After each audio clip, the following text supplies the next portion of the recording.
수원을 지역 백혜련 의원입니다.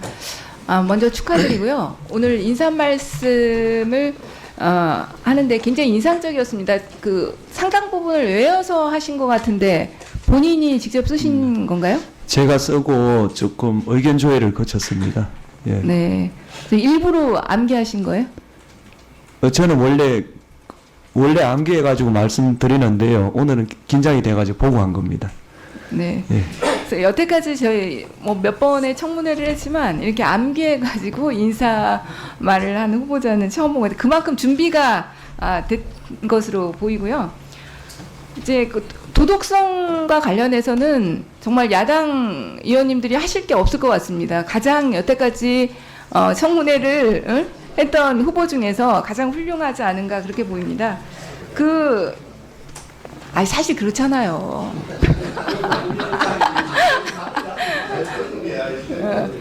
헌법재판관들, 그러니까 그 기본 평균 재산이 제가 보니까 한 20억쯤 되는 것 같습니다. 근데 지금 후보자 재산을 보니까 6억 7,545만 원이에요. 이렇게 신고해서 가장 만약 헌법재판관이 되신다면 가장 작은 재산을 가진 헌법재판관이 되실 것 같은데 그래도 27년 동안 법관 생활하셨는데 너무 가소한 거 아닌가? 뭐 특별한 이유라도 있습니까?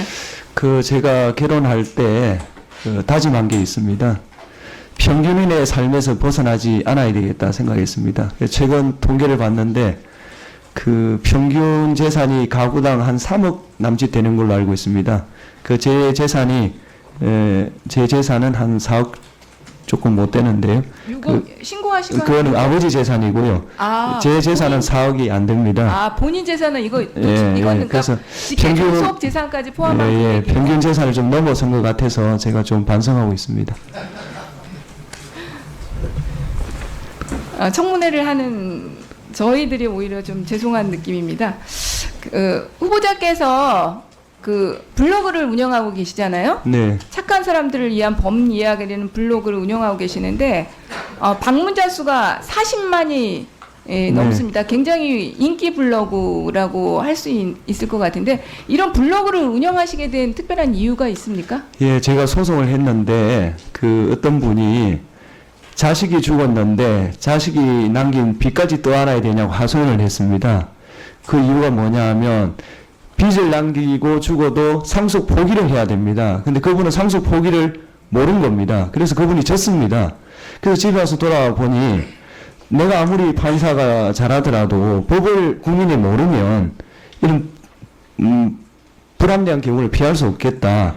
그래서 몇 번 썼는데 사람들이 자꾸 부추겨가지고 조금 더 썼습니다. 예. 예, 실제로 그러면 이 블로그를 통해서 많은 분들이 좀 도움을 얻고 뭐 그런 거를 좀 하기를 하셨나요? 하나 그룹에서는 자기 사내 게시판에 그걸 실겠다고 연락 온 적도 있고 몇 가지 있습니다. 현재까지도 지금 계속 운영하고 계시는 현재는 건가요? 하고 있습니다. 그러면 어떻게 헌법재판관이 되신 다음에는 어떻게 하실 생각이신가요? 만약에 된다면 중단할 생각입니다. 그냥 블로그 그대로 놔둘 생각입니다. 그것이 어떤 정치적으로나 뭐 이렇게 문제가 될 수 있다고 우선은 제가 헌법 공부에 좀 집중하고 싶습니다. 예. 네, 알겠습니다.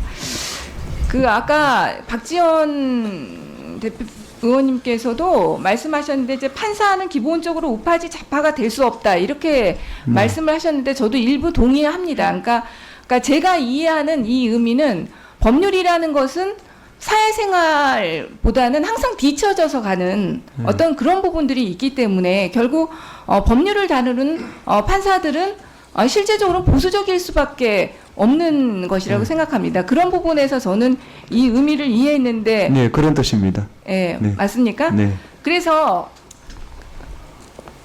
그런데 판사일 때는 저는 이것이 맞다고 생각합니다. 그런데 헌법재판관은 좀 다를 수 있다고 생각합니다. 그러니까 판사라는 것은 어떻게 보면 그리고 그러니까 소극주의에 기초한 그런 직업이라고 볼 수 있는데 반해서 헌법재판관은 사법 적극주의적인 모습이 필요하다고 생각합니다. 현실에 가장 첨예한 부분들 그리고 사회적 약자, 기본권을 수호해야 될 책무가 있기 때문에 좀 더 사법 적극주의적인 입장으로 판단을 하고 생각을 할 필요가 있다고 생각하는데 어떻게 생각하십니까? 네, 뭐 보수다 진보다 이걸 떠나서 오로지 헌법과 법률이 뭔가 예, 그것만 보겠습니다. 예. 저는 그 헌법과 법률이라는 그 생각하는 입장에서 네. 너무 소극적으로 헌법재판관은 생각을 해서는 안 된다는 것이죠. 헌법의 최우수호자이기 때문에 어떻게 보면은 다수가 요구하고 하더라도 반대할 수도 있고 그것이 소수견이라고 할지라도 사회를 선도하는 입장에서 판결을 또 내릴 수 있는 측면도 있어야 된다고 봅니다. 하여튼 만약에 된다면 동료 재판관들의 토론에 겸손하고 그 성실한 자세로 임하겠습니다. 그리고 그 사법농단 사건과 관련해서 사태 해결의 핵심이 대법원장의 권한을 축소하는 것에 있고 그 방법으로 지역법 간의 전면적 실시와 고등판사 제도의 정착을 주장을 하셨지 않습니까? 네.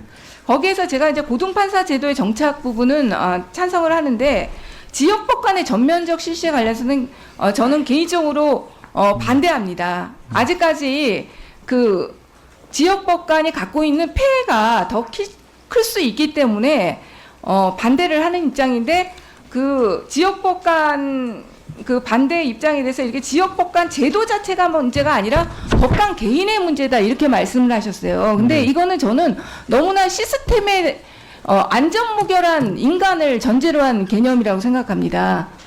그 부산에서 거의 그 지역법관 생활을 하셨죠? 네. 근데 요번에 부산 같은 경우도 그 조윤호 청장 네. 경찰청장과 관련해 가지고 건설업자와 유착 관계에 부산의 향판들이 대거 연루된 사건이 있었지 않습니까? 네.